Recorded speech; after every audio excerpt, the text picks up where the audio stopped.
Hey everyone, this is Larry. Welcome back to TodayIFeelLike.com. I bought the iPhone 11 Pro Max and I have been using it daily, and I'm going to talk about today 5 reasons why I don't think that the iPhone 11 Pro and Pro Max are actually pro devices. So let's jump into it. Here we go. All right, so as we jump into this, the number one reason right out the gate, and this is probably the most important reason why I don't think the iPhone 11 Pro and Pro Max are pro devices, and that is there is no support for pro apps. So you're not going to be able to run things like Final Cut Pro or Adobe Premiere or Pro Tools, or you're just not going to be able to get pro apps on this device, on the 11 Pro or the 11 Pro Max, and I don't see how you call a device a pro device if you can't run pro apps on there, not even Apple's own pro apps. This is really, really disappointing. So number 2 is there is no support for the Apple Pencil. Now, the Apple Pencil, as we know, works with the iPads, but they did not bring support over to it for the iPhone 11 Pro and Pro Max. And there are devices like the Galaxy Note 10 and the Note 10 Plus that don't even call themselves pro devices, and they have support for that. And you can hook up other peripherals to the Galaxy Note 10 Plus, like keyboards or a monitor or a mouse. They really do give you much more of a pro experience on the Samsung side than you do with the iPhone, and the iPhone is calling itself a pro device. I think if they want to be considered a pro device, they need to bring over an Apple Pencil for the phone, or at the very least give support for the existing Apple Pencil. All right, so number 3. Number 3 is that there is still no true file system with the iPhone 11 Pro Max. You can hook up, say, thumb drives and stuff like that, card readers, but it's still compartmentalized, so you're still dropping stuff into walled-off apps. Whereas with the Galaxy Note 10 Plus, you can just simply plug in a hard drive or a card reader, and you can move files to and from the device because it has a true, honest-to-God file system.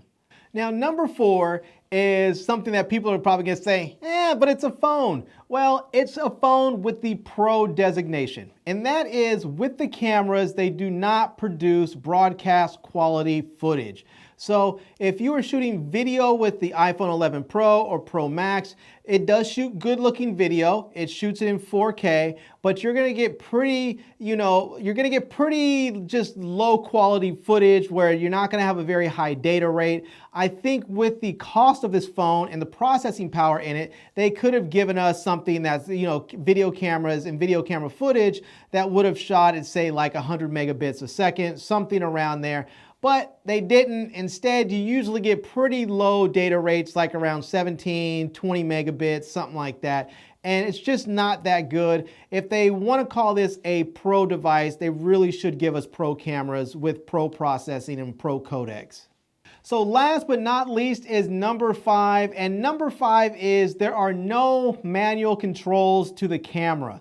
Now, there are other phones out there like the Galaxy Note 10 Plus that actually have a pro mode in their camera so that you can go in there and change settings manually. You can't do that on the iPhone 11 Pro or Pro Max.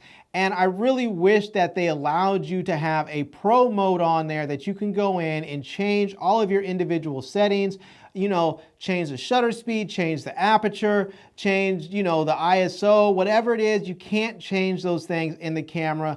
And I don't know how you call something pro when you don't have any manual controls over it. This is just simply not a pro device. The camera's not pro, the apps aren't pro. It's really, the only thing pro about it is the name.